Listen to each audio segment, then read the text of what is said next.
He's a proper gentleman, that man. His name is Zulf. No hiding he's an Ura. Folks like him ain't never been a common sight in Caelondia. He's relieved to see a living face or two. The kid and I introduce ourselves in kind. Both to him and to each other for the first time.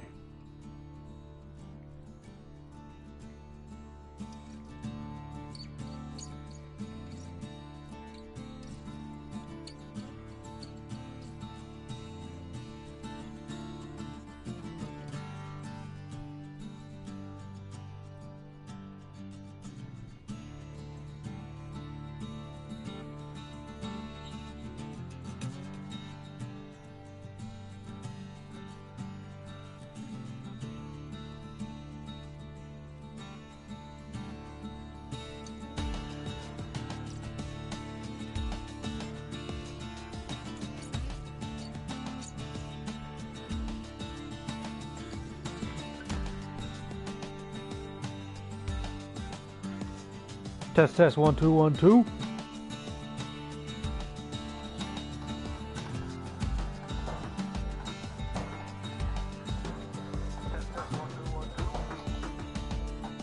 Alright, it's not as bad as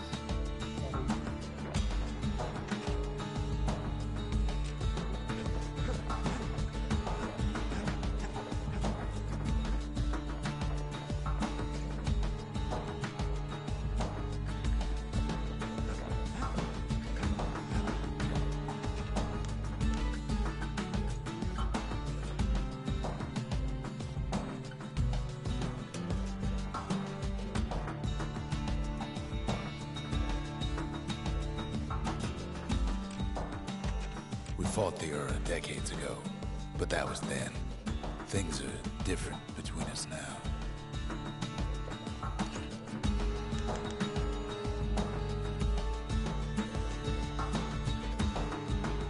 He was born in the Tazal terminals. The Ura sent him on a mission of peace to our city, and he's lived here ever since.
The cores. They remember. That's why this place is coming together. That's why things are gonna be alright.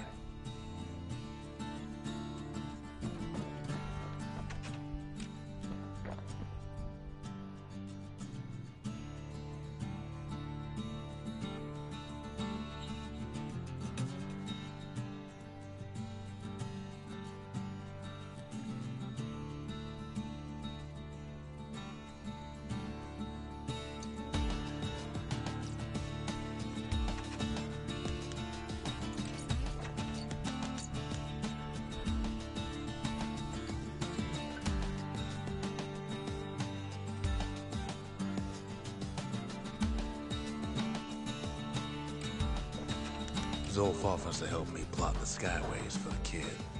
At least the calamity hasn't touched the stars, he says.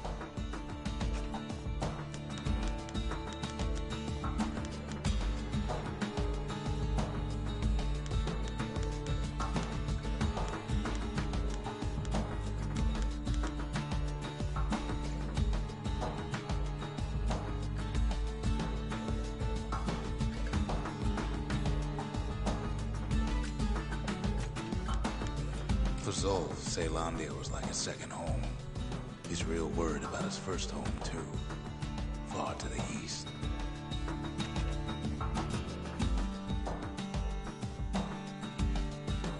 We all lost loved ones in the calamity, he says. I don't know how I'm gonna go on without mine. Well, look what we have here.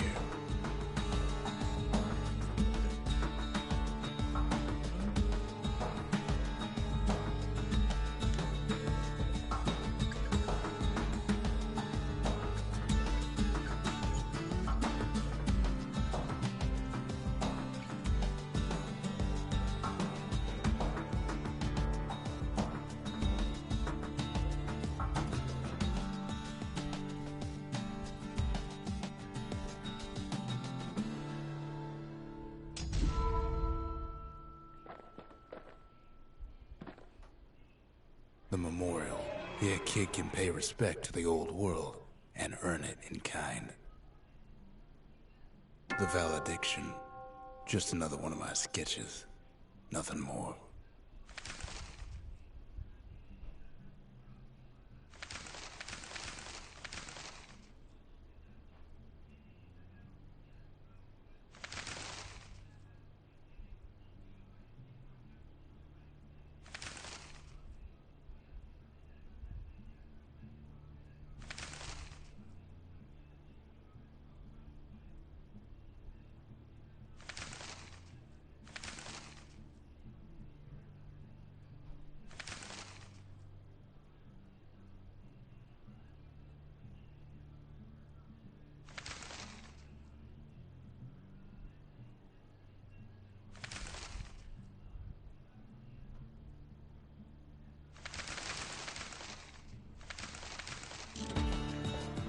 Words can't express what happened, but they're all I got.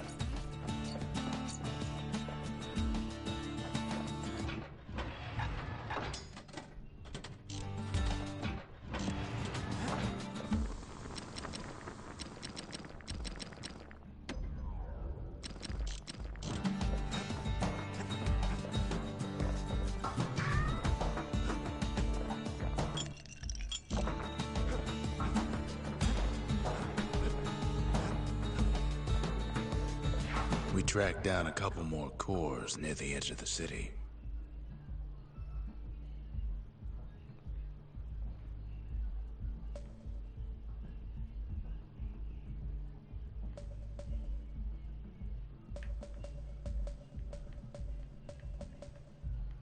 That's Cinder Brick Fort, where the marshals used to watch over the city.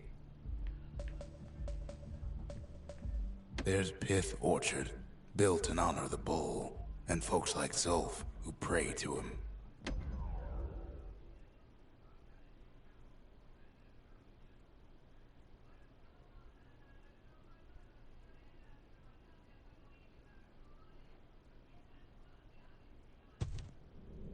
No use praying to the gods these days. No time for it either.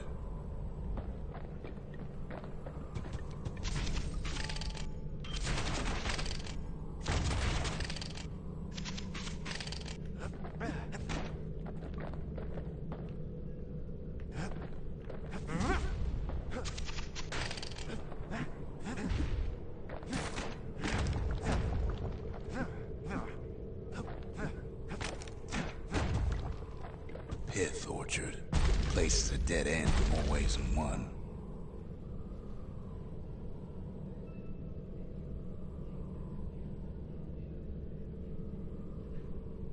What up, dog?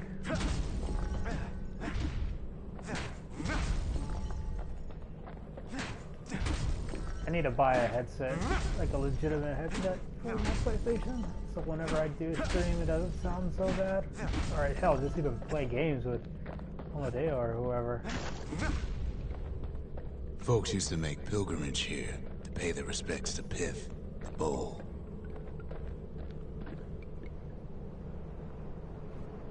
Yeah, it's just, it gets kind of annoying having Well, the gods are earbuds. long gone now, and the Orchard core is long gone too. Just earbuds in your ear for an extended period of time. Seems Pith ain't much of a watchdog.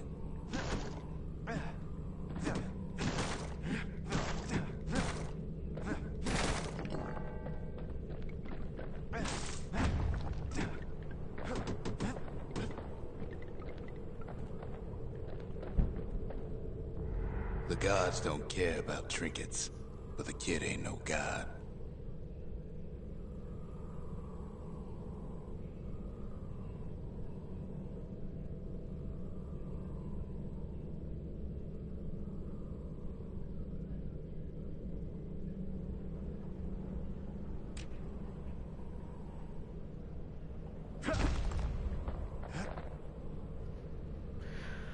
I hate how my fucking phone, even though you'll write something, doesn't actually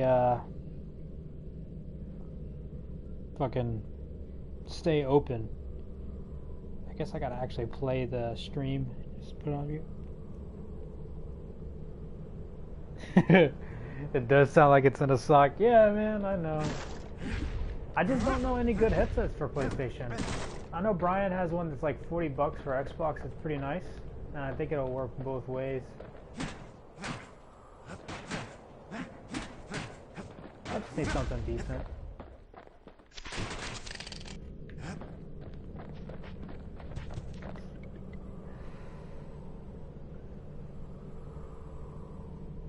Oh, are you serious?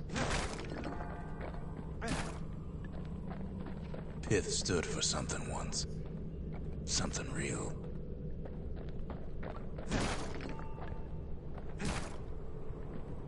So far, I've been enjoying Bastion, for sure. In time, though, the bull stopped being a symbol and started being decoration.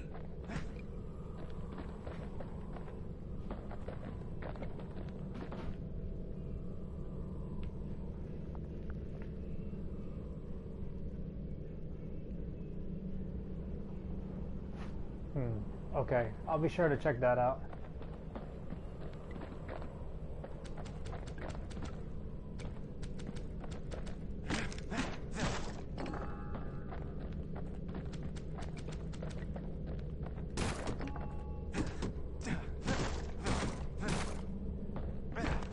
He couldn't even save his loyal subjects.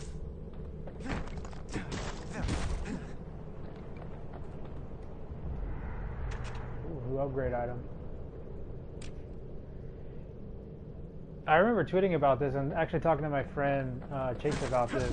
The thing that's kind of funny about my Bastion experience so far is the majority of my playtime has actually been the trials, like the challenges. They're tough.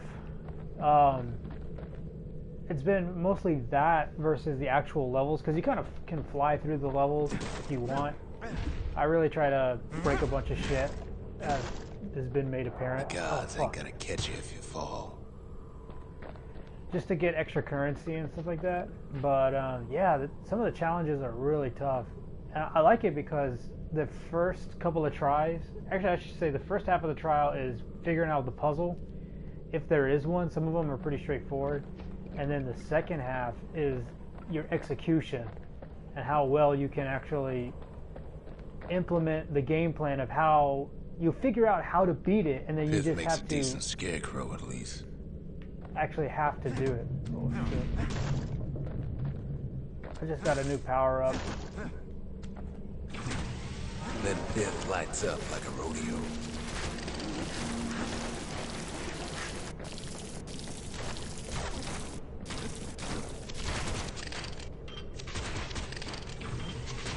Ain't easy punching through his hide.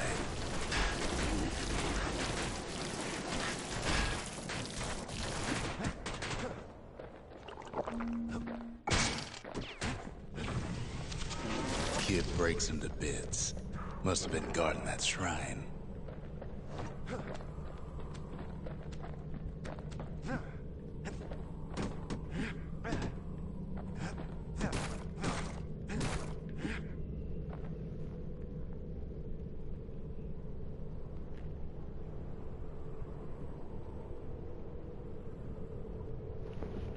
Sweet, sweet, sweet.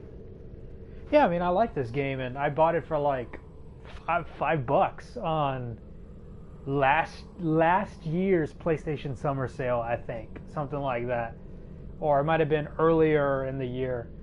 And so I definitely feel like I've gotten my $5 worth. But yeah, most of my playtime has been the trials, but it's a good accomplishment once you feel like you've done it. Most of them do take me like 20 minutes like just straight 20 minutes of trial and error to actually complete. So yeah, it's been fun. And I'll be looking forward to perfecting those in Transistor 2. So what'll it be? Invoke the gods? Or tell them off? Oh, what?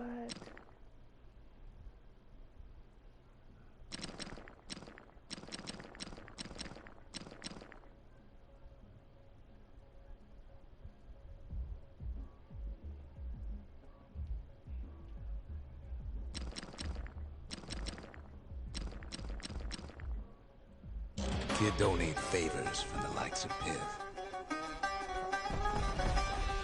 On second thought, maybe he does. What's the... I don't understand, like, the benefit of this. God of commotion and order, foes shall grow quicker to move and strike. The wakeful bull, patient yet temperamental, adorns the city's walls. Is it just like a difficulty modifier? Well, if the gods are alive, they must be plenty sore.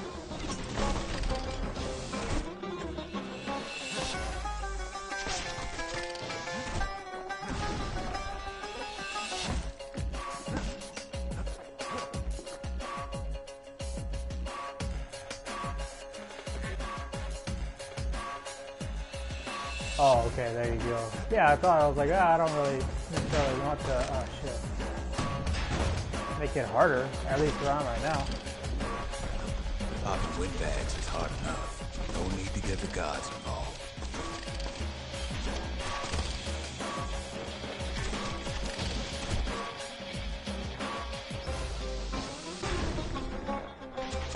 Those fucking bloodborne parry skills right there, man.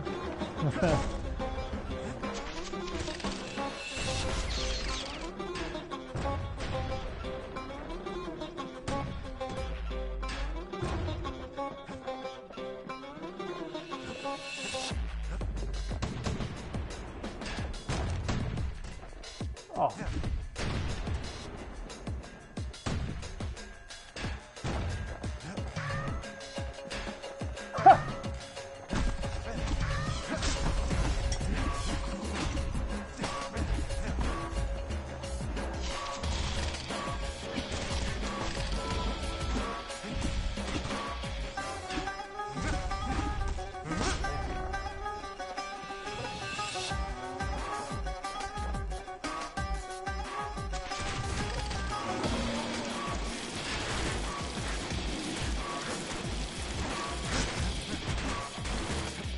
Fuck.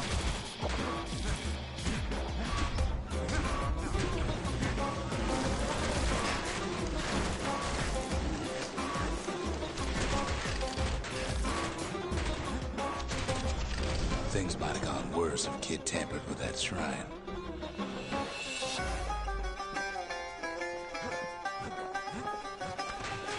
Oh shit, I didn't realize what was right there.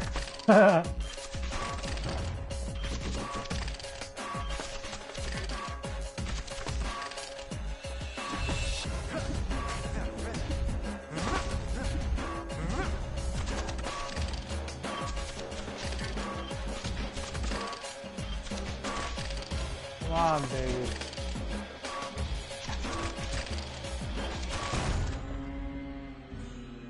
Sweet.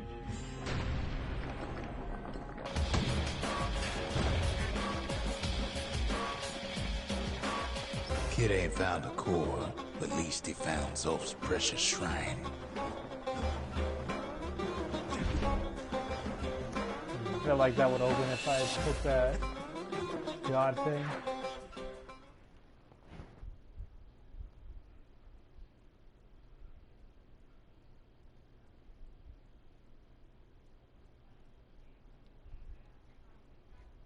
Now we can build a shrine of our own, though I got some alternatives in mind.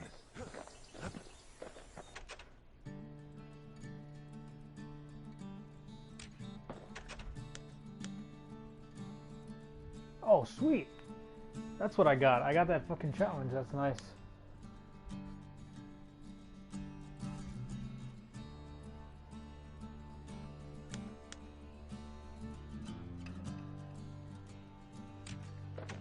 The Ura feared the gods. We turned them into toys, put their faces on our walls. Zolf doesn't touch the thing. Says the god of commotion is no children's toy.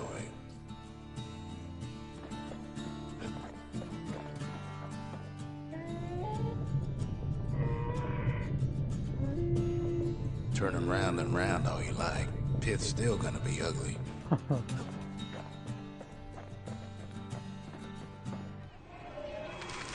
The trappers, daring bunch of fools. They'll be missed.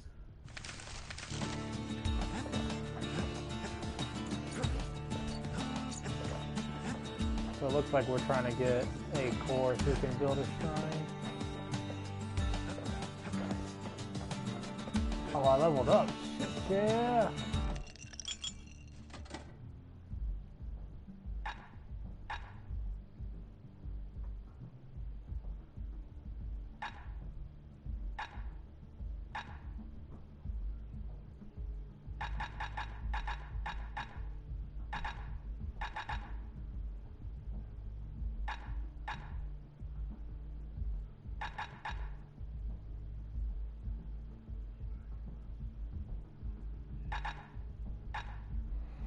Oh man, all of these are really appealing to me. I don't ever plan to be below 33% health. That's why I did this when it's at full health. Absorbing stray fragments isn't very appealing since I run and grab them anyways. More health is meh. I mean, I've never died, so I think I might have died once, but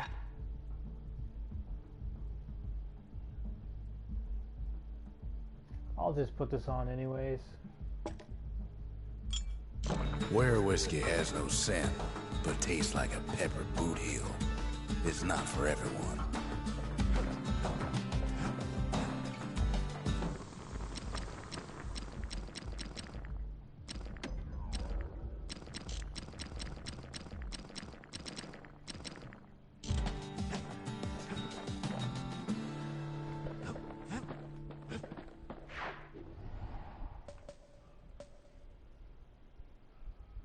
There you go. I'll do that in a minute. That's the Bullhead Court. Folks defended themselves there with shields, not words. It's kind of funny, like, one thing I've noticed about indie games of this variety, most of the time they always let you kind of respec your skills however you want. Because, I mean, like, who would really want to go through the whole game again, right? That'd be kind of, So, I mean, it still adds replayability, the fact that you can do anything you want. The same thing with, like, upgrades and stuff. But it's always kind of funny that I've noticed that that's kind of how it works with these games. But then again, I mean, a lot of other games do that too. They give you some sort of respec ability. I know in Witcher 3 there's a potion that you can drink that you can respec your points and stuff. You have a third monitor, so your setup is absurd. So you got one to do work, one to play video games, and then what's the next one for?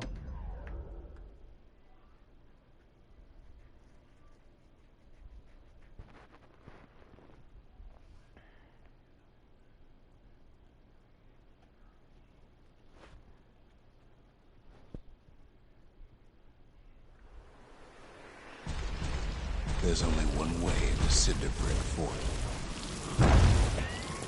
The hard way. Hell yeah. Oh, I just noticed that the gate is also the god of commotion. One rotated 90 degrees from, yeah. A lot of developers over there at Whole Foods have that too. That's that 90 degree rotated. Sure, the city marshals may be gone, but now the fort's crawling with windbags.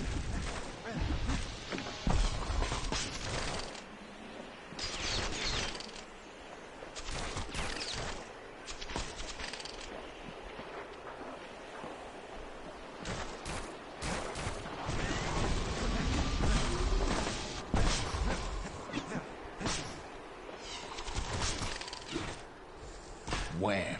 Kid's ready for the windbags this time.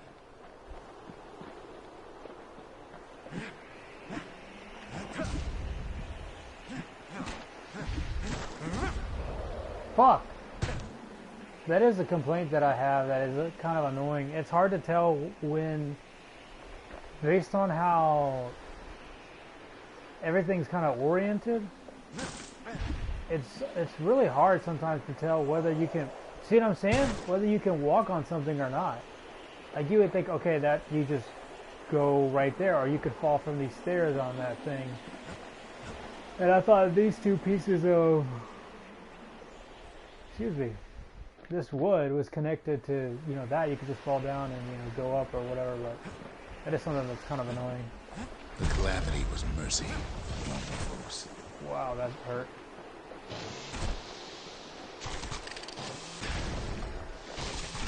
The windbags ain't so lucky.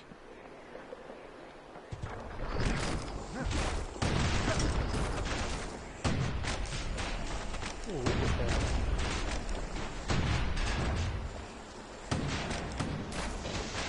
They've been left to freeze or starve or face the kid.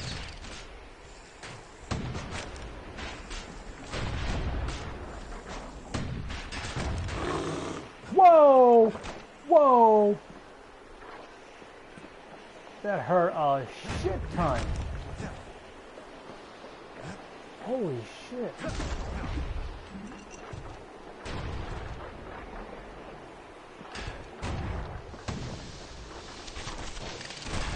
Wow, that guy runs super far.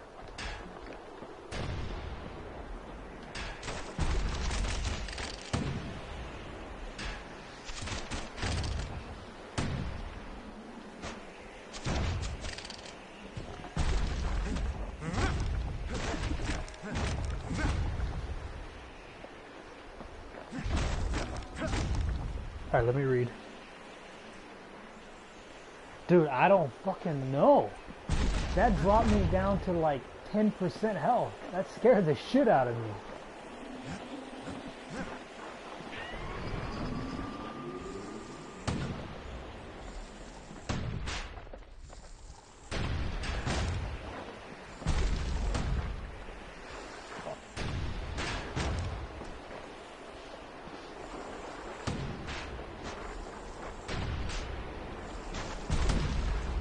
Fuck, come on. Oh.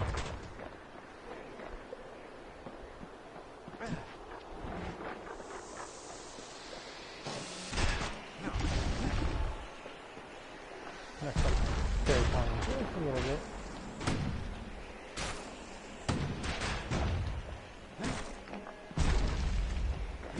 So I'm just kind of curious, because I see this all over the fucking office as well. Why is just the monitor being oriented 90 degrees helpful? Is it just because like you're reading lines of code, so just like a big ass list, and to have it orientated that way is just a little bit more ergonomic to look young at? and old keep fighting for the fort.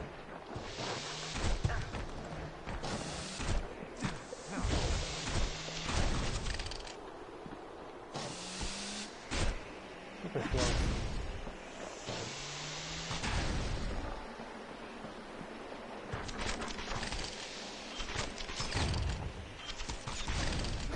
That guy didn't see.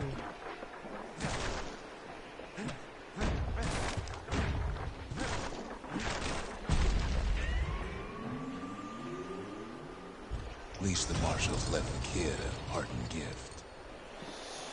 Shit. Something the windbags just can't handle. Something that'll punch clean through their greasy hides. Shotgun. The problem is my super ability was linked to my fucking repeating crossbow, so I don't have it. Windbags ain't much different from normal folks. All they want's a warm place to stay and a decent meal.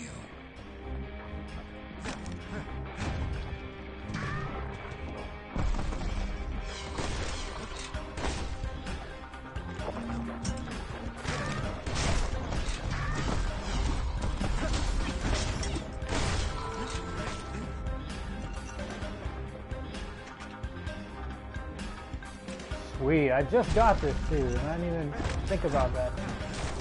Fucking try. The Calamity drove the Rudags topside. A lot of them wound up here in this very fort.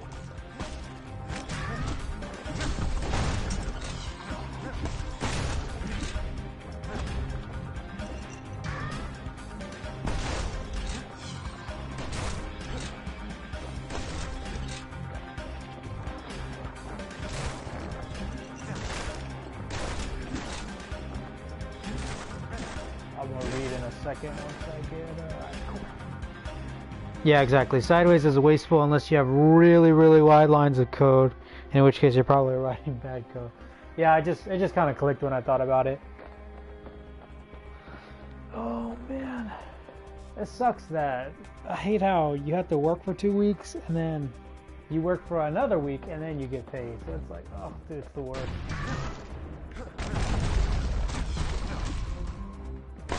Boom. Sucks. I cannot wait to get paid next week, man. Could have been minding the business underground like in the old days.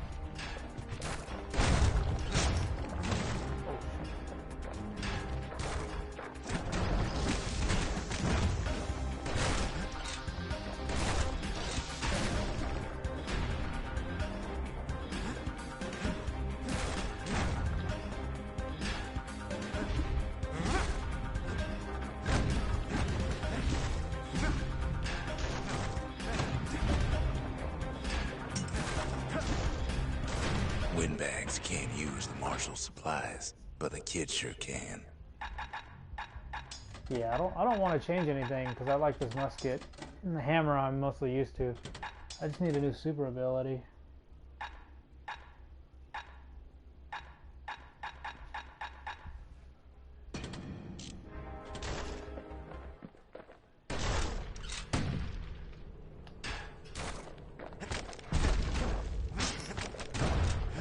Oh! Alright, since we stopped. You just got paid for, whoa, what? What do you mean you just got paid for the second half of May? That's so weird. As for the Windbags, Cinderbrick gave them enough heat and metal to munch on for a while. Well, the fort ain't theirs by right. Can't blame them for wanting it, though.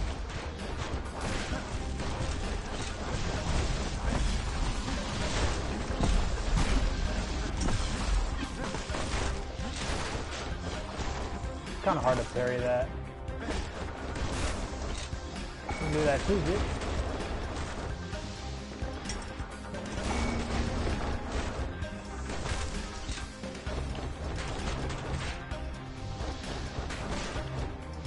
I don't think you can parry that. I don't know. So many of those sorry things hold up inside that old fort. Hey, were you still working with Black Hive at that point in time? I probably will lose hell if I go that way. Not a scratch on him as he presses on to higher ground.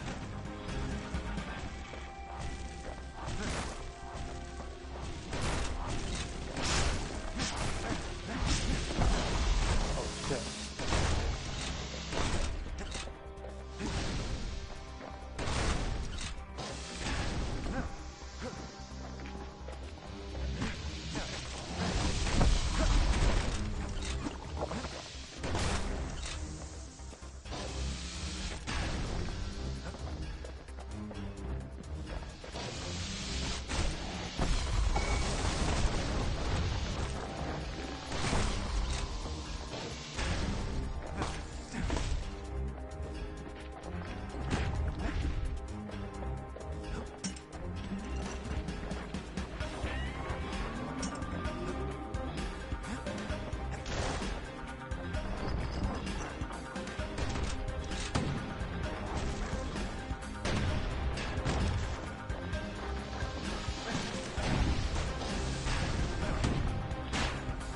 Whoa.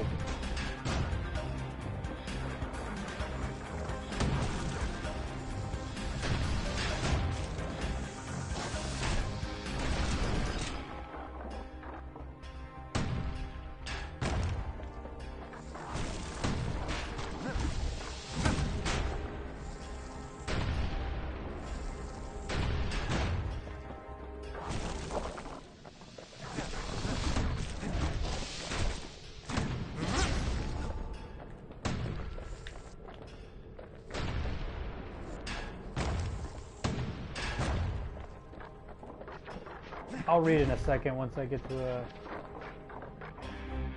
Okay.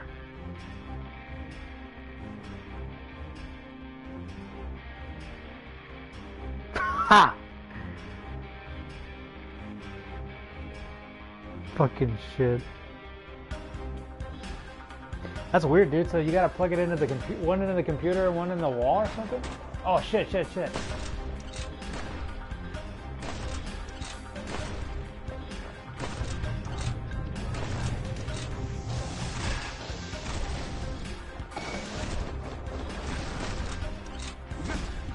I don't know how to use my secret skill.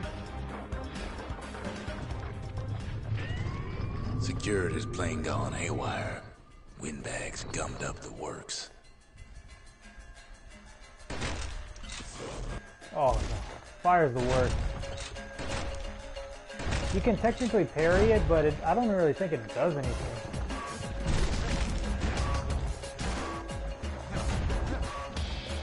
This is actually quite a long level.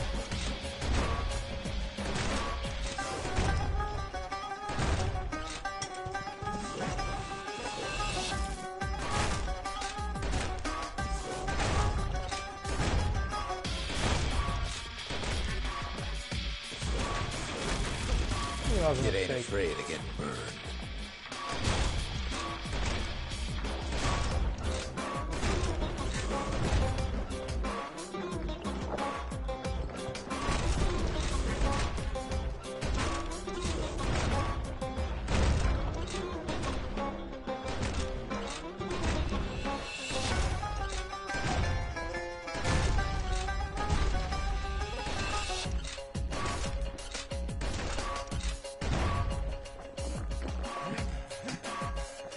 Alright.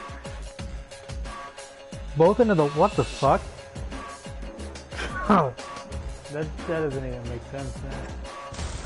But yeah, so why are you just now getting paid for fucking like 2 months ago? They trapped the kid in the middle of the fort's parade grounds.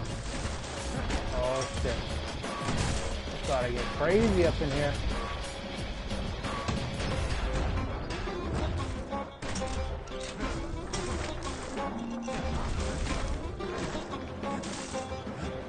Bring out Brutus and Glandon and all their scumbag uncles.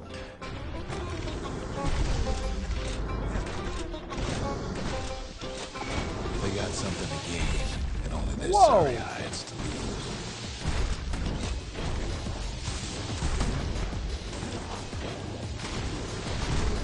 Come on, fight each other, man.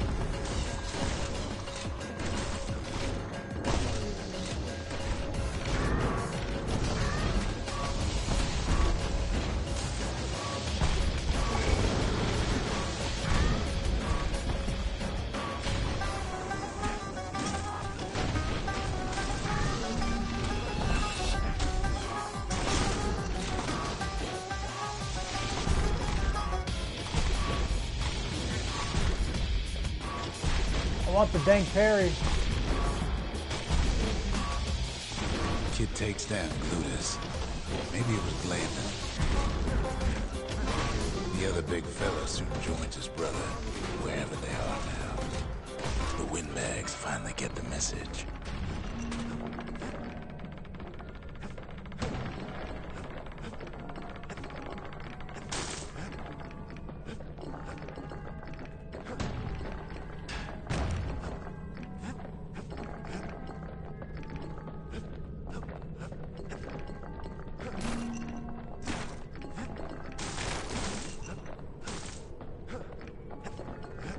Yeah, that was a lot of fucking currency.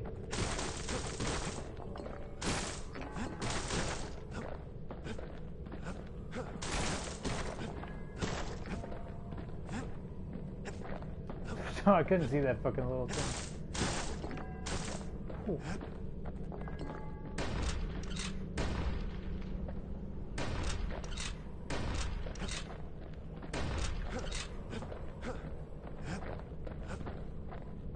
Kid used to dream of getting a marshal's badge, but not like this.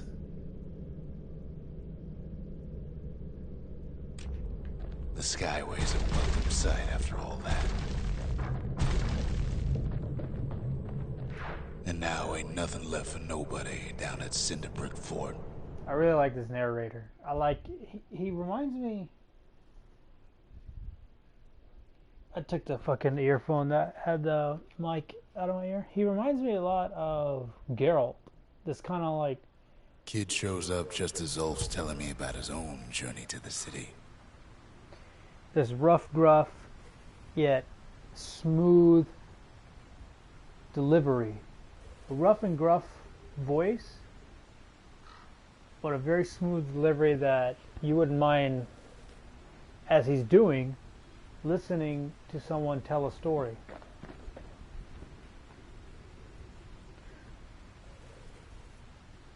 Gearbox was behind on paying Dinosaur. If I needed the money sooner, I probably could have been a prick about it and gotten it, but yeah. It's just kind of weird that someone would be behind on paying their, you know, contracted employees. It's weird to me. Even since the Ura surrendered to us, the marshals kept a wary eye on him. So there's some lore. His people got in a war with our people, and then some of the Ura got sent on a peace mission, and then they surrendered. And some of them moved in with us. The marshals seem like good men, he says. They treated him with dignity. This other one, smoking pipe.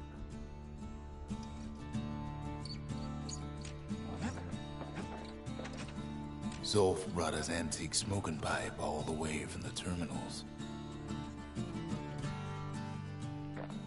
Oh, I can go blaze up.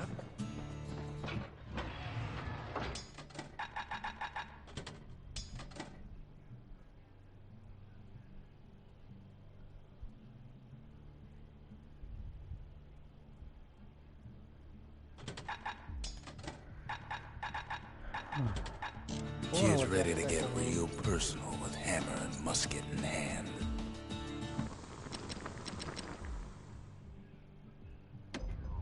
Let's say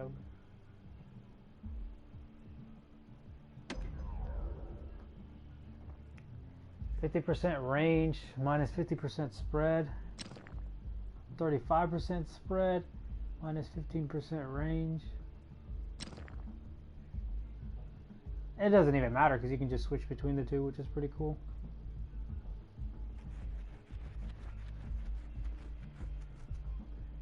Well, I guess I'll pick the range actually, since I got two really close weapons.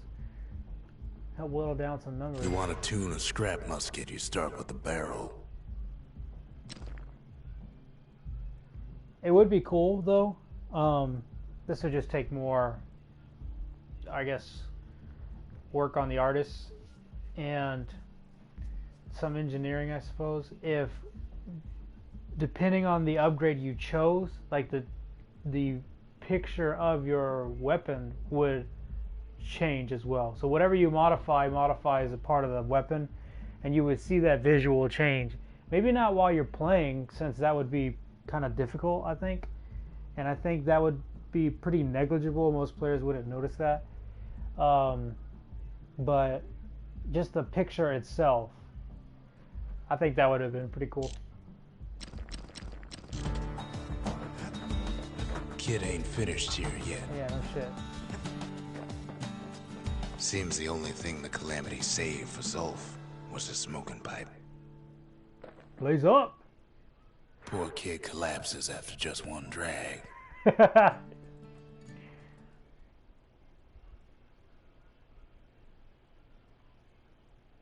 I didn't think it was gonna take me somewhere. I thought I was just gonna like get some sort of upgrade. Oh, the past. shit. Only good thing ever come out of the past is history.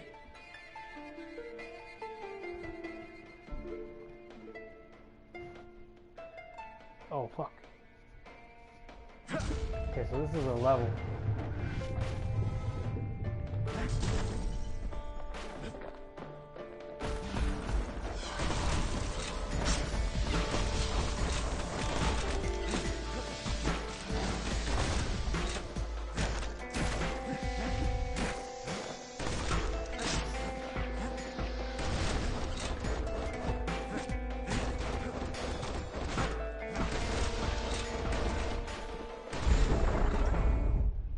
past catches up with the kid. Hardly had a moment's rest since all this started.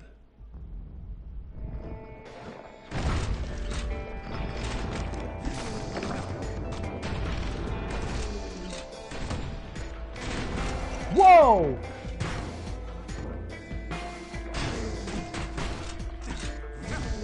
Dude, that was like fucking bumper balls. Holy shit. Fair to say he's led a hard life. Supposing what he says in his sleep ain't no lie. Oh, okay, so this is like a survival type thing.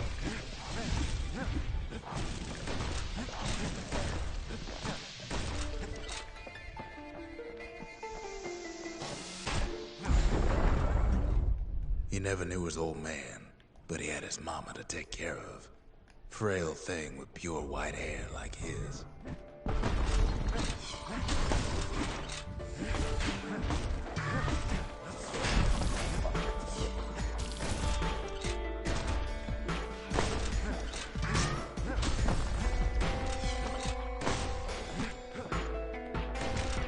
I'm not fucking with this fire shit.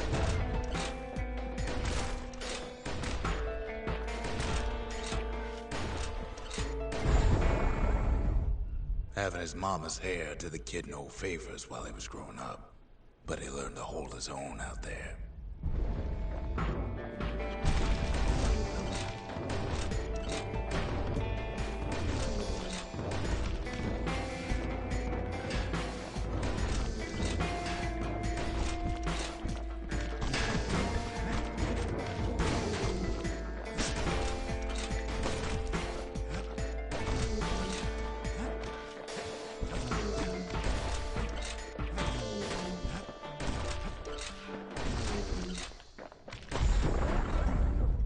School ain't working out, so the kid signs up for a turn on the rippling walls.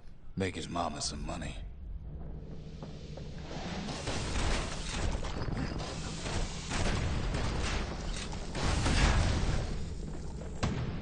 That was like a mega fairy. Thanks to folks like the kid, the walls kept Ceylondia safe from whatever's out there. The elements, the Ura, you name it.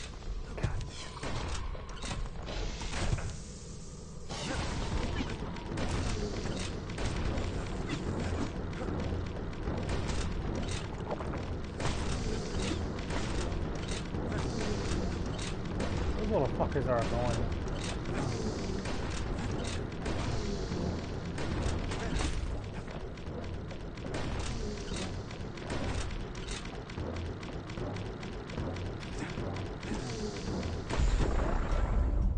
Once the kid done his time, he hurried on home.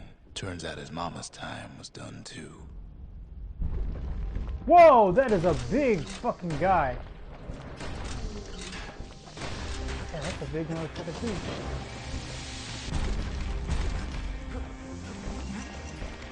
Come on, fight each other. You're supposed to be able to make them do that. Okay, I gotta kill these guys quick.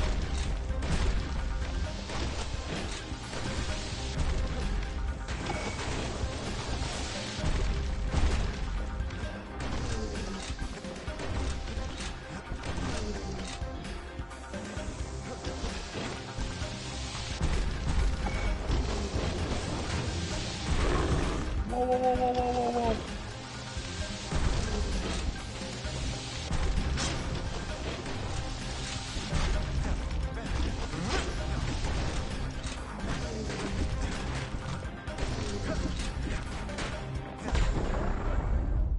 The city had nothing for him. The money he'd been sending home was nowhere to be found either.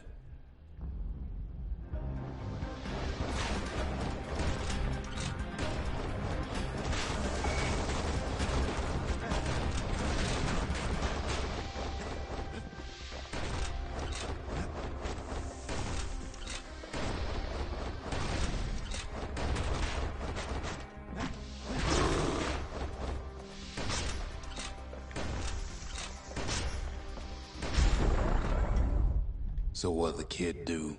why he went right on back to the walls for another 5 years.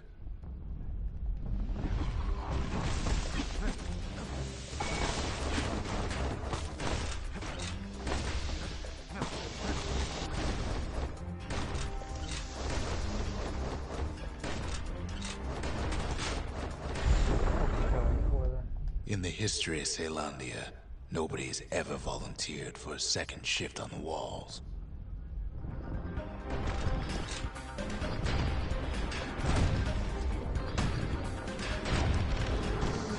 Fucking bumper wall.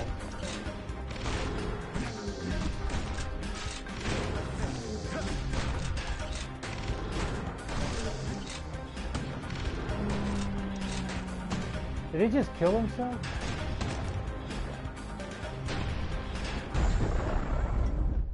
Out there, kid learned to fend for himself. Learn to build. Learn to break.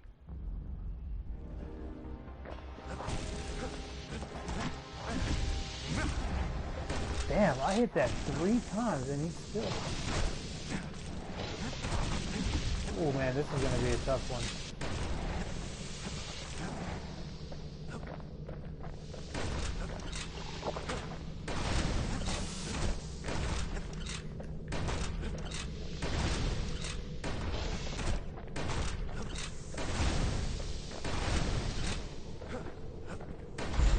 Guess not, thankfully. In time, the kid earned good standing with the marshals. They trusted him to scout out farther than anybody.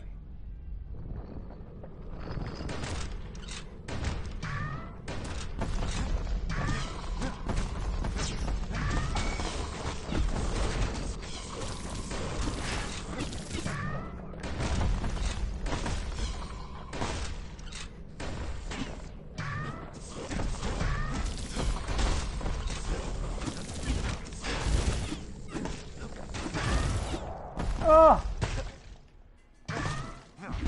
Oh.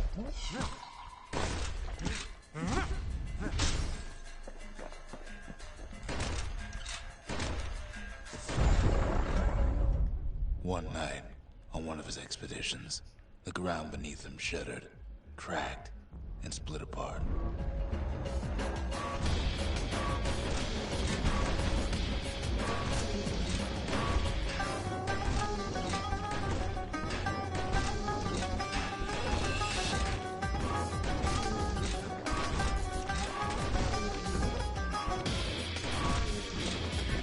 I have one health potion and only one of them I can pick up. I gotta try to get some kills without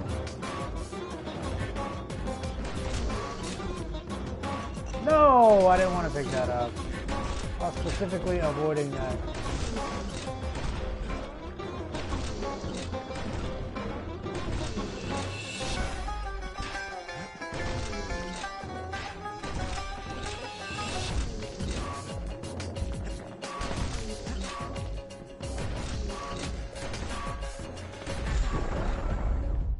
You saw nothing where the world used to be.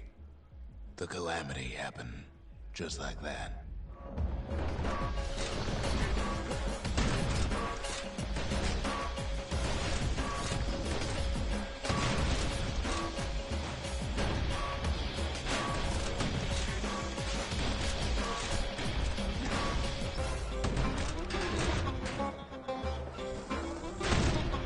Ha! It just damaged itself.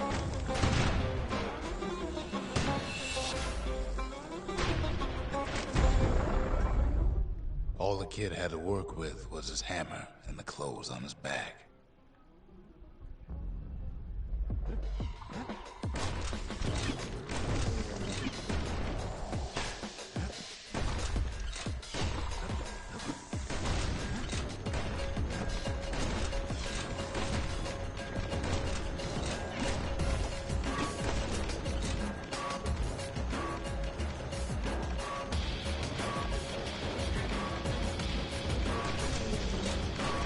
This guy to the fucking corner.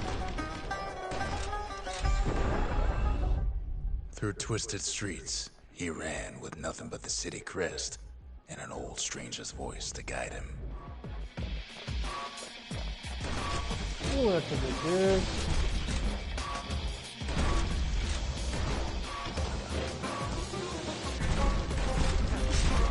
Ah, fuck.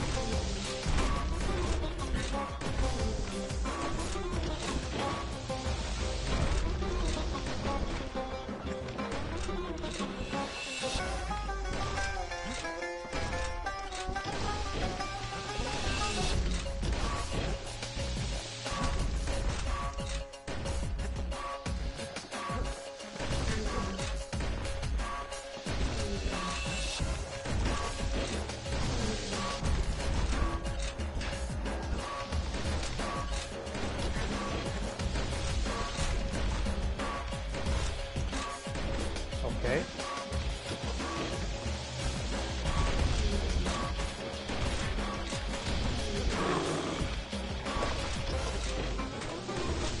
Probably should have got more value out of that.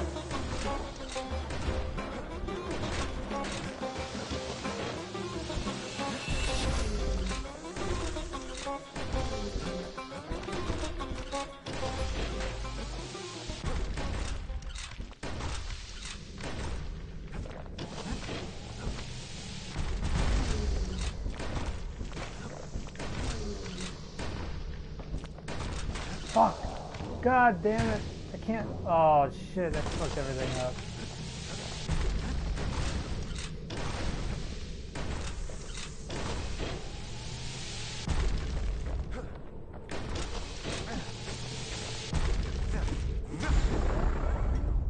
Will have finally arrived at Caelandia's vaunted safe haven. He and no one else.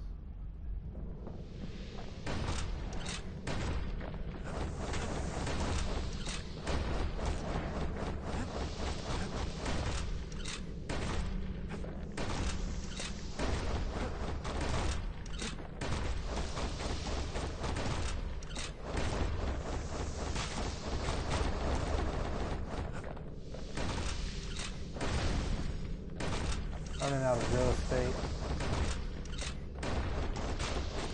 Really trying not to get close.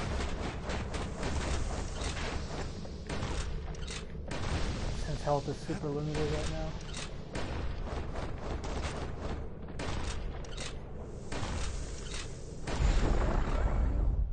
But then, all they got was more thankless work from a man who ain't even asked his name.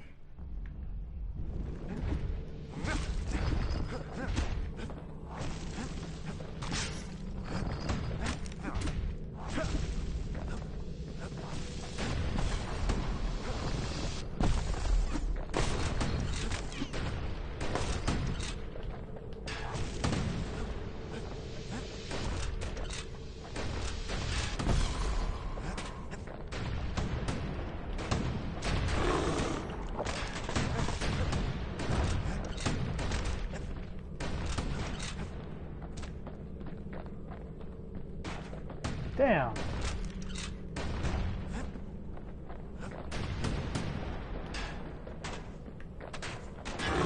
What was I saying? Anyway.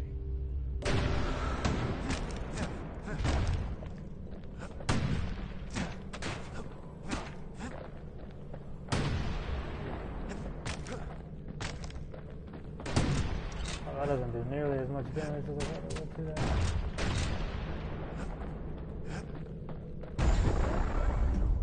Sure, I may be the one who dreamt up the walls and the Bastion, but the kid made them real, not me.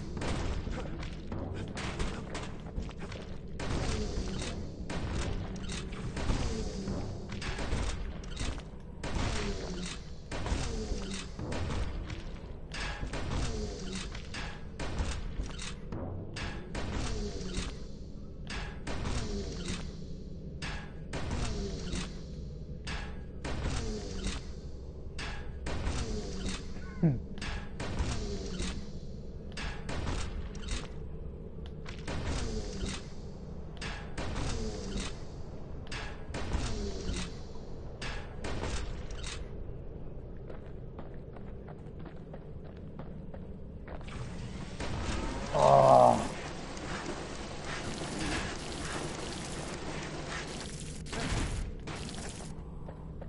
That's not good.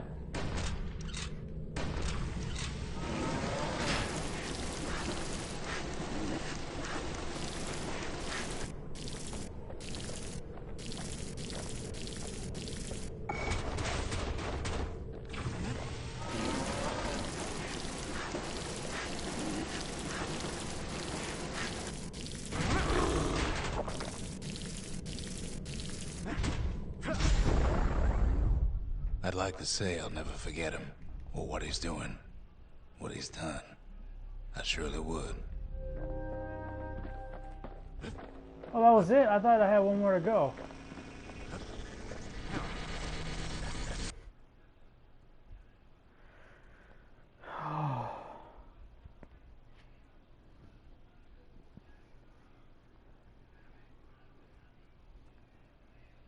Oh man, I was just focusing and budgeting and all kinds of shit. I can...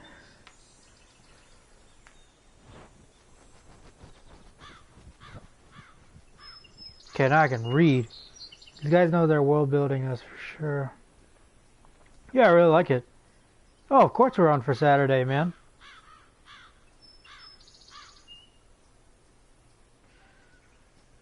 I like most of the music in this game as well, actually.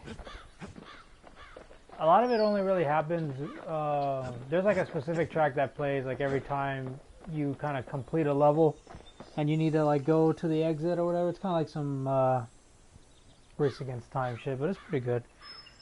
But yeah, man, it should be you, Brian, and I at the very least.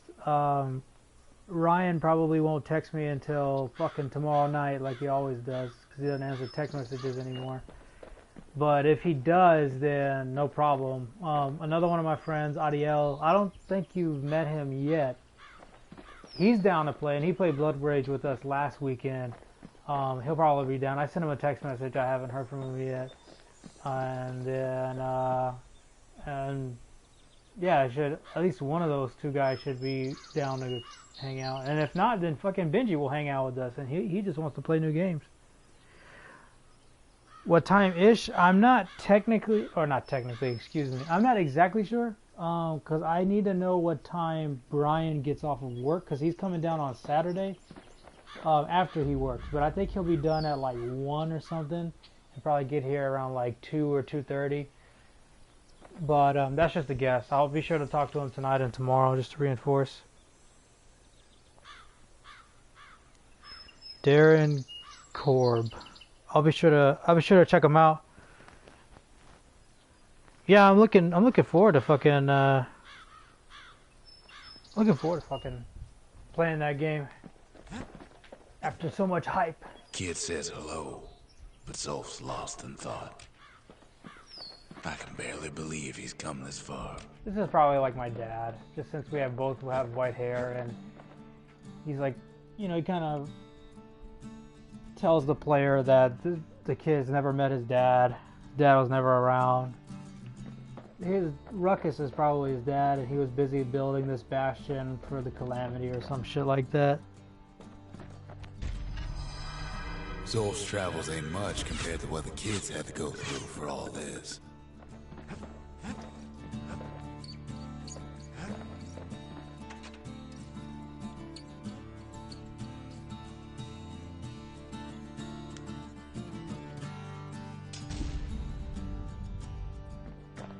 The lost and found.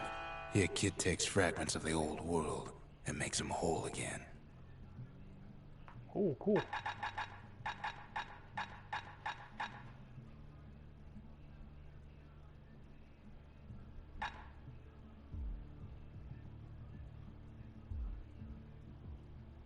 Oh, they're tonics.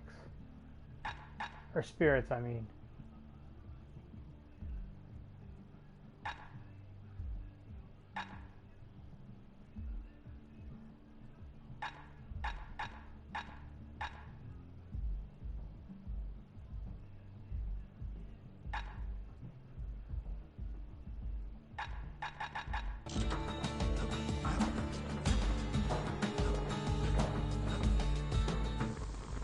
Yeah, upgrade materials are pretty hard to come by, so I'm glad I built that, so I can actually upgrade some of this shit.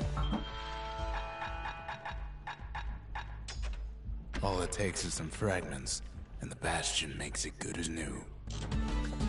Since I got a shitload of currency, I'll be able to pretty much buy whatever I want. And I still haven't cashed in the challenges from the memorial. Uppercut attack causes knockback. Attack without moving to uppercut. To focus, defend for a few moments using the bull.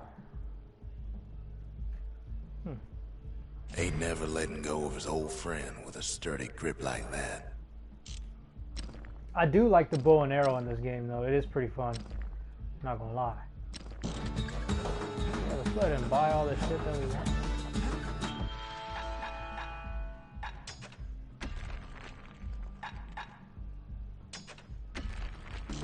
Might have to buy one of those tonics. Those seem pretty cool.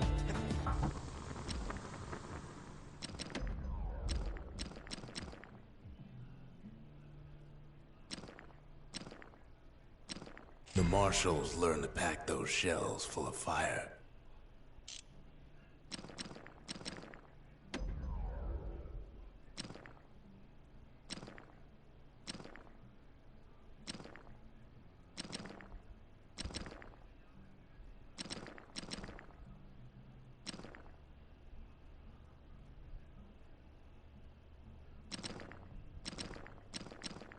His bow's looking lean and mean like a prize fighter.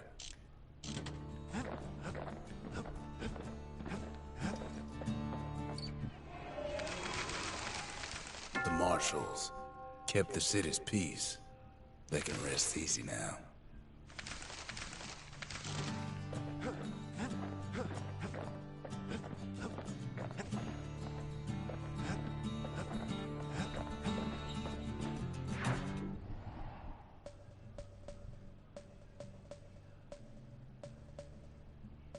Shitload of challenges.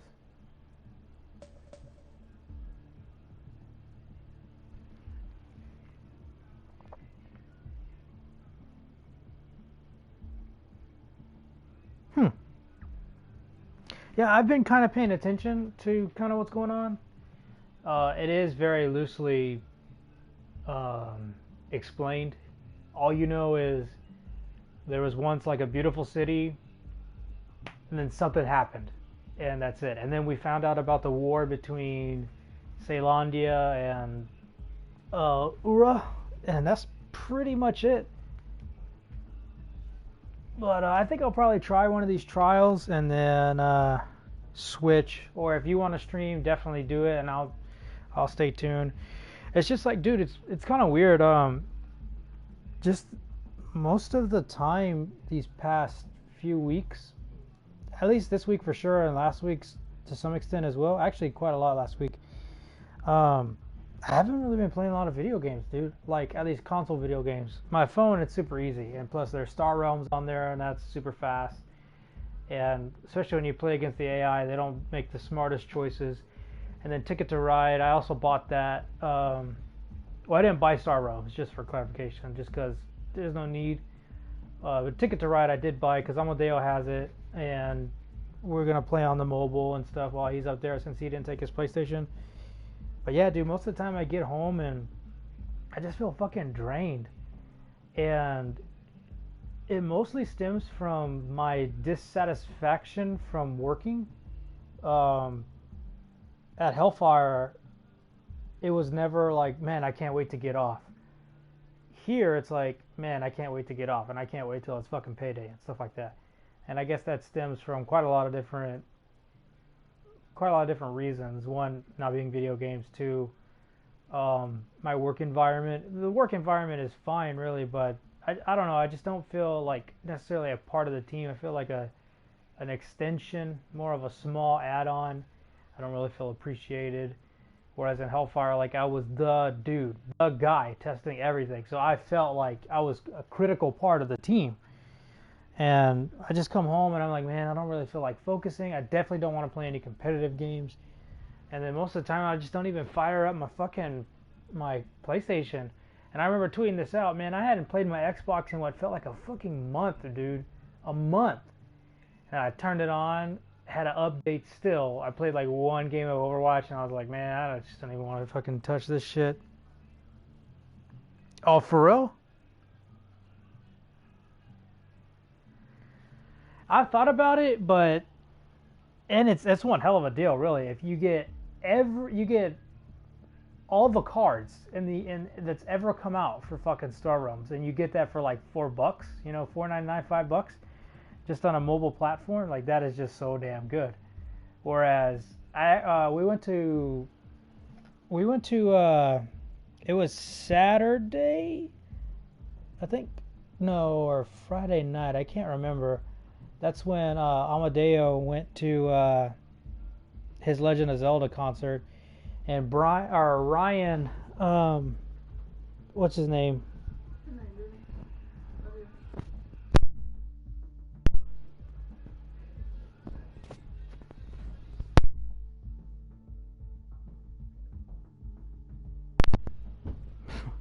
My grandma came in.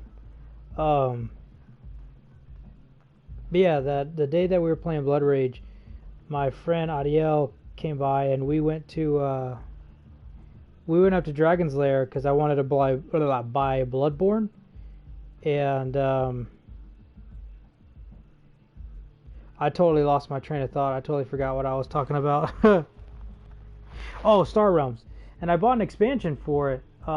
It's a very, very simple expansion, but I really like the idea. It's very simple. You buy a pack of cards, and what you do is at the beginning of the game, you shuffle them, and then you deal 2 of them out to, or however many you want, out to each player, and you put them face down so you don't know what you get. And then whenever you want to, you flip it over, and they have like pretty powerful effects or a continuous effect or something like that. So like one of my favorite ones is called like the Black Market. So the player that reveals that, what they do is they take an extra card from the deck and put it in the trade row, and that 6th spot for the other player, it acts like just an extra card in the slot, the trade row. But for that player, it costs 1 less trade, whatever card it is, all the time until the game's over. Or I think it might have a scrap ability or something. They're like, oh man, that's really cool. And you have all different kinds of, you know, effects like that for just that one expansion. But if you can get that plus Colony Wars, a standalone deck with completely new cards, as well as the vanilla deck and all the other expansions for like fucking $6 on mobile, that's a hell of a deal. Yeah, the Gambits. That's right. I bought the most recent Gambits. I think it's like called. I don't know why I want to say Dark Gambit. That sounds like a fucking Yu-Gi-Oh card or something. But I was like, it's like Cosmic Gambit or something like that. But yeah, I bought the most recent one because the first Gambit expansion came out a little after the game actually came out, and that one was more expensive. And so I bought the most recent one, which was I think like last year or maybe 2 years ago. And yeah, but I'm gonna go to the bathroom real quick. So I'll be right back.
Alrighty.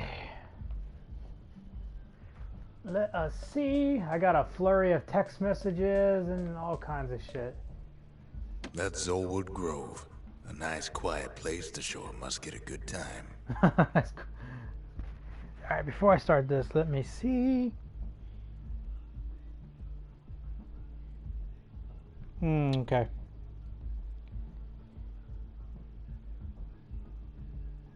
I got a couple of text messages, but I was really hoping they'd be fucking from Blue Point. Dude, I've been sitting here like just like checking my phone constantly for that shit, man.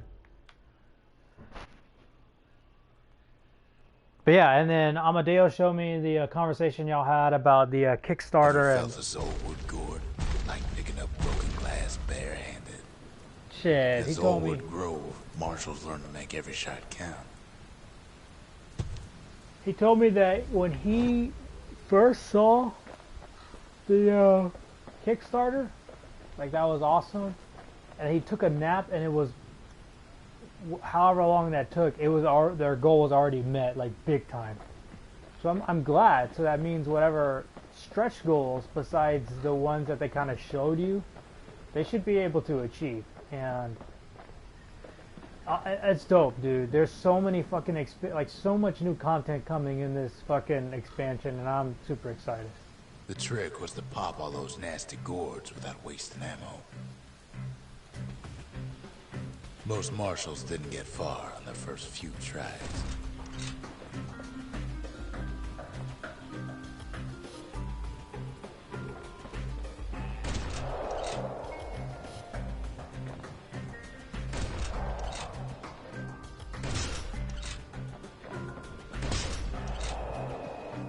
Had to catch a bunch of those gourds in a single shot.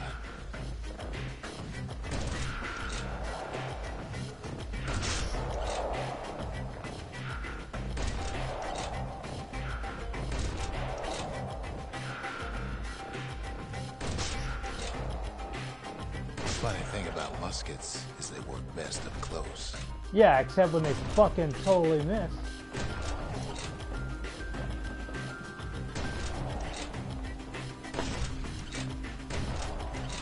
It took a keen eye, not an itchy trigger finger. Oh shit, what did it say as the second? 12? Okay. I think I might want to go back to the Bastion. Oh, that's a second place prize. Actually wasn't off that much. Kid takes a little personal time for just him and his favorite musket. In paper, I have base and colony wars, but I also have some expansions I bought and I'm saving up to open until I get tired of the base game. Right on. Crisis fleets and fortresses, and then all the United packs. Dude, sweet. It funded in 90 minutes. Already up to 300k, tons of stretch goals met. I'm going to need to figure out what sleeves to use. The ones I have on them currently are $10 per 100. Which is a little too much considering only 500 once the expansion dropped. Oh man. But yeah, dude, that's sick that you got the other expansions. And that's the thing that I said to Amadeo too, like Colony Wars, every time we play it is literally a new fucking, like they're like brand new cards every time because we don't know them well enough to be able to like say, man, I'm really waiting for the command ship to come out because I love drawing 2 cards. And I'm saving up and building up my resources so I can make sure I get that 8 cost fucking whatever. Like, not at all. Like, we don't know that shit at all when it comes to Colony Wars. Even the fucking main deck, really.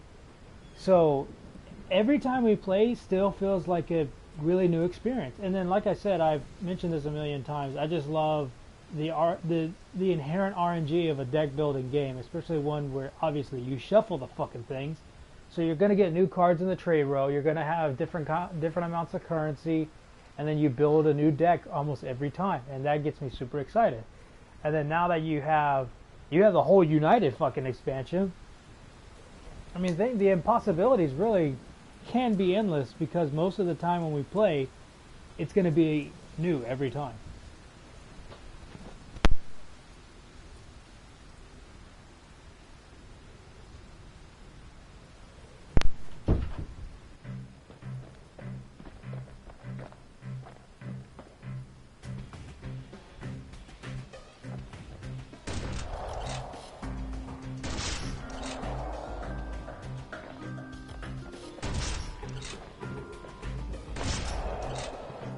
Plenty of gores to go around, even now.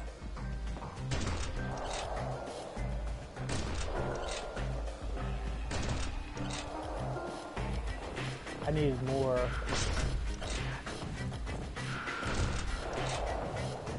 Marshals like to fine-tune their muskets to get better results. Yeah, I need more knockback. 50 games on, dude. I know, dude. Like, and I just play against the AI with the fucking vanilla game, and I play that shit so often, like every day. When I'm at work too, and I'm like done breaking shit. Shooting, of course. Alright, we gotta mess around with our upgrades.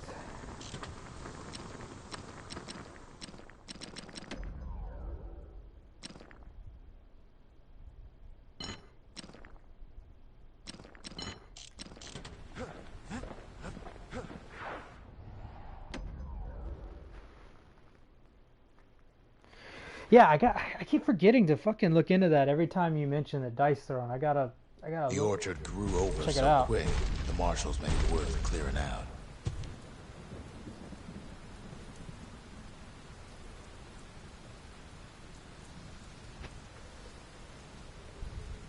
Yeah, and I mean, like, I just really enjoy playing. It doesn't matter if it's with expansions, without expansions. I just have such a good time. And then you throw in cards that are gonna practically be new every time, then it just makes for a fucking wonderful time playing. But hopefully my chat doesn't get erased, which it probably will, because I gotta answer a text message.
One of my buddies that I worked with, who works at Sony San Diego now, is actually coming back in town for Evo. And so he was asking me what I'm up to. So I told him about the thing. I don't know exactly what his schedule's like, but it'll be pretty awesome if he can hang out with us. Oh, come on.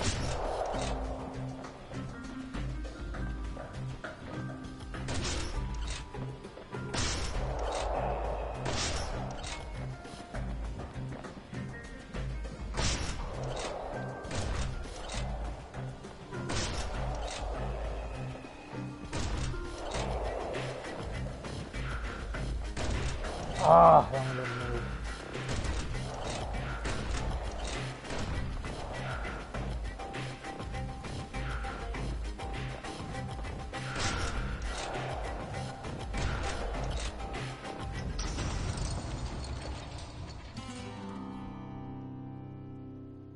It's in 12 shots, right? Oh man, I was one short. I thought it was 12. I was like, damn, this is gonna be tough.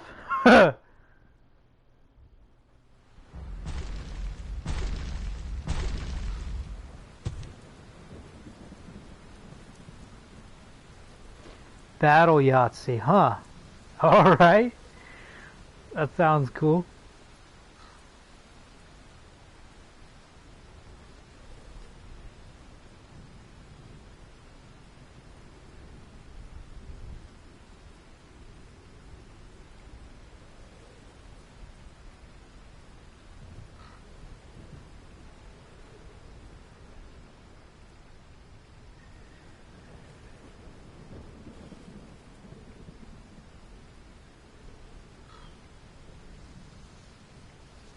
Okay.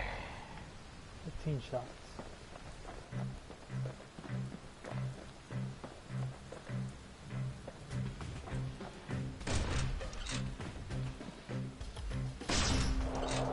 Oh, come on, baby.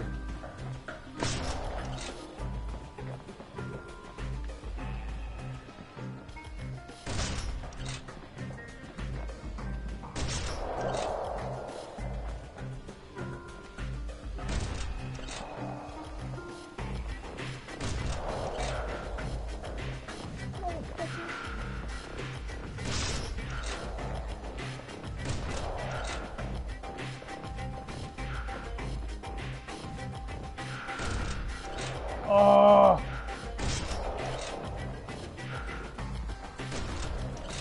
Oh, you gotta be kidding me. Dude, fuck! Fuck! That's whack.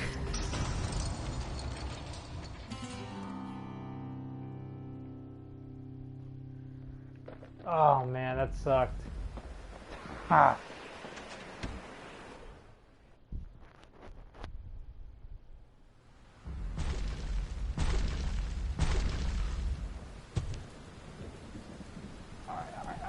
Alright.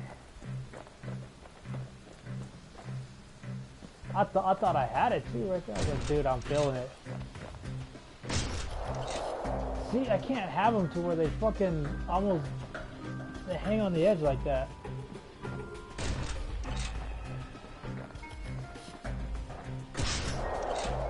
Beautiful.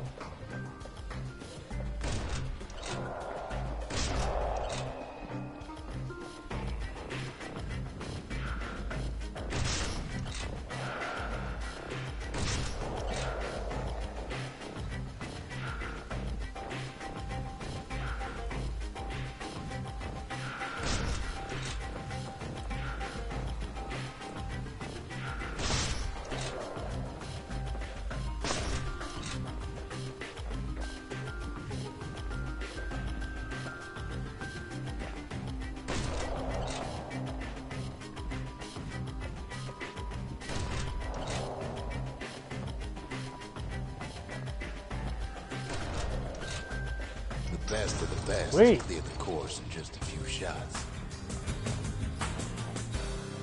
Yeah, a few shots. Fucking 14. Upgrade material. Upgrade material. Shoot.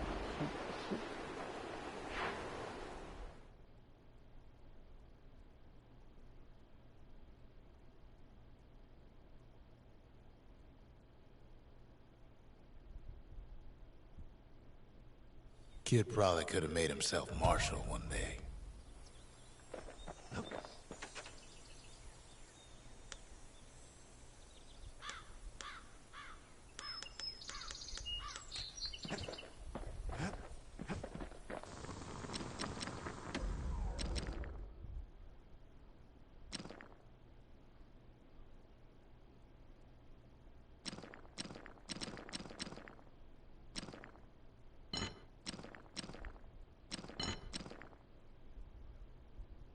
To master the musket, you gotta get rid of the recoil.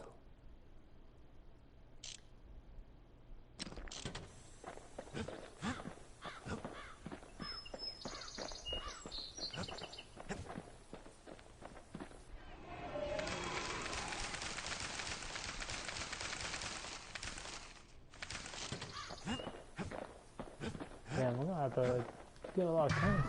Gotta start buying those spirits and shit.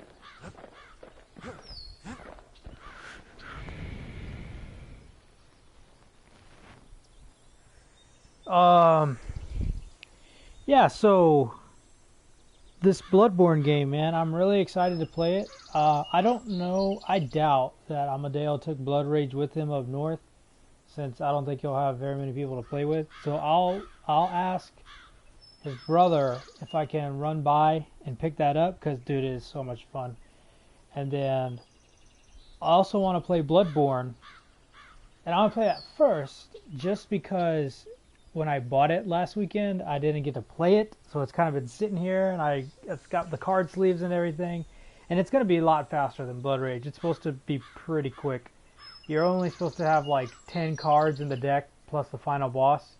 It'll be fast. and I think it'll be pretty fun. I'm looking forward to it.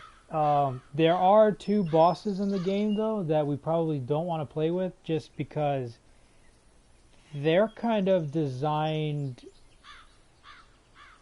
in a way that makes the game extraordinarily difficult to win and prolong the game by a ridiculous amount of time, potentially.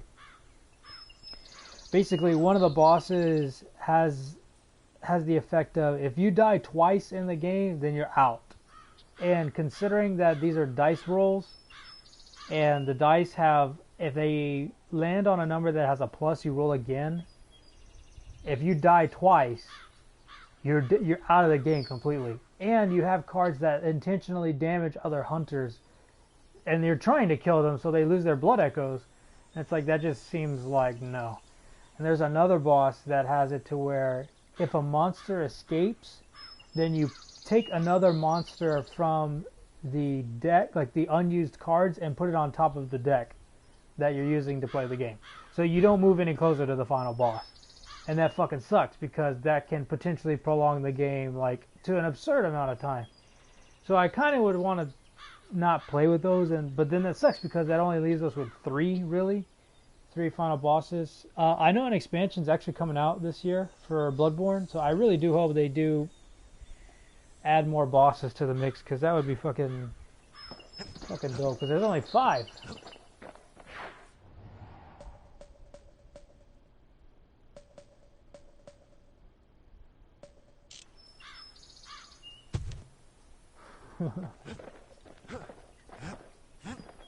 Zolf's the talkative sort.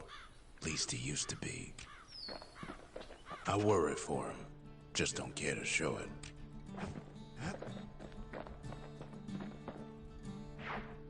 Kid takes another drag. Goes out like a light. I actually didn't want to do this little trial.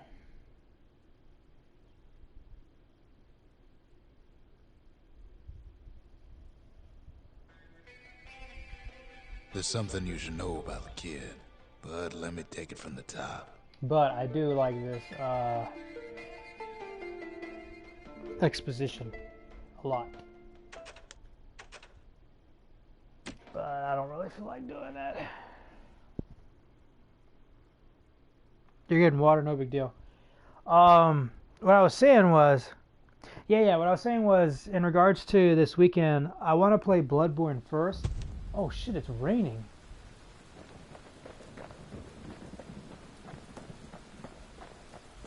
That's cool, it's never rained before. At least I don't remember it, in the Bastion, that is. But yeah, in regards to this weekend, I want to play Bloodborne first, because I didn't get to play it last weekend, even though I bought it the day that we played Blood Rage. So it's kind of just been sitting here, and I bought the card sleeves and everything, so I definitely want to play that first. And it's supposed to be much faster. And it's 5 players, which is pretty cool if we have 5 people. But yeah, it's supposed to be much faster. But there are 2 bosses out of the 5, which sucks, because that's, percentage-wise, that's kind of a lot that I don't want to play with almost ever. One of which has the ability, or like this effect that continuously happens in the game, is if a monster escapes, you put another monster from the unused pile of cards and put it on top of the deck, and that makes it to where you don't progress any closer to the boss, to the final boss. Therefore, you don't get closer to finishing the game, so it prolongs the game, and it could potentially prolong the game for a long time. And the other one is, if a hunter dies twice, that player is eliminated from the game. And considering you only have 8 health, and these are dice rolls, and they could potentially, the way damage works is you roll a die, and whatever number is, you do that to all the hunters. And there are sides of the die that have a plus symbol on them, and then if you roll that, you roll again, and then you roll again. And you could potentially kill everybody twice really fast, and then nobody would win, the game's over. Which sucks that those 2 bosses, like, why have those effects in the game? It really doesn't make any sense. Yeah, so 2 out of the 5 kind of suck. The rest of them are fine. So, and there's an expansion coming out for this game, which would be really cool if they added more bosses, which I'm sure they would. But yeah, so I definitely want to play Bloodborne first, since we'll probably could get in a couple of games. Since it's not supposed to be very long at all, dude. It's like 10 cards in the main deck plus the final boss, and that's it. And then hopefully I'll hit up Tiburcio and see if I can grab Blood Rage, because that game is so fucking good, dude. And then we can play those and whatever else.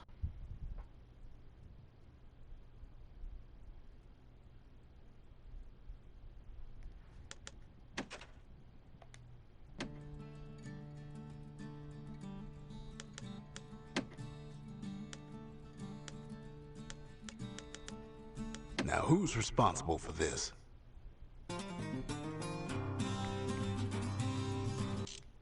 Oh man, I wanted to make it go faster.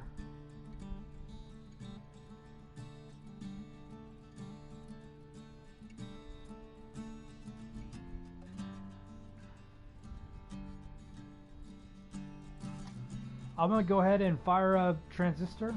I don't. Hold on.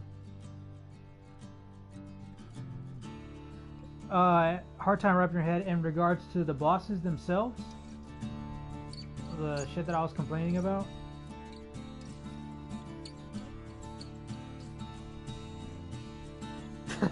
That's funny.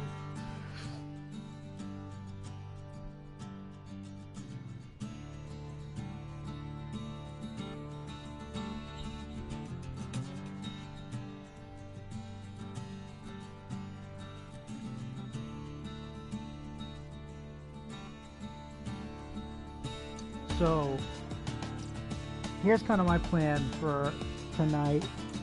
So I gotta go in tomorrow, and it's actually I only can work to 12:30 because I have to leave for some breakthrough bullshit. So I need to be in by 9. So holy shit, I'll probably play Transistor for like 30 minutes, probably, just to start out. Just because for the rest of the night I want to like get my clothes ready and pack some things for like dinner, or not dinner, but like lunch tomorrow and stuff.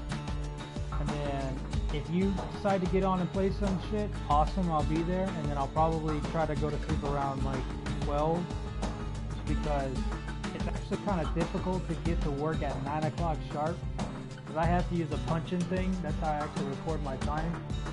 And because of tomorrow, I'm really scrambling to get my 80 hours, because I'm going to be out of the office for basically like 5 hours out of the day. So I have to work from 9 to 12:30 and then make it back for like an hour, and then I should hit 80. But I have to make sure that I get there at 9 o'clock.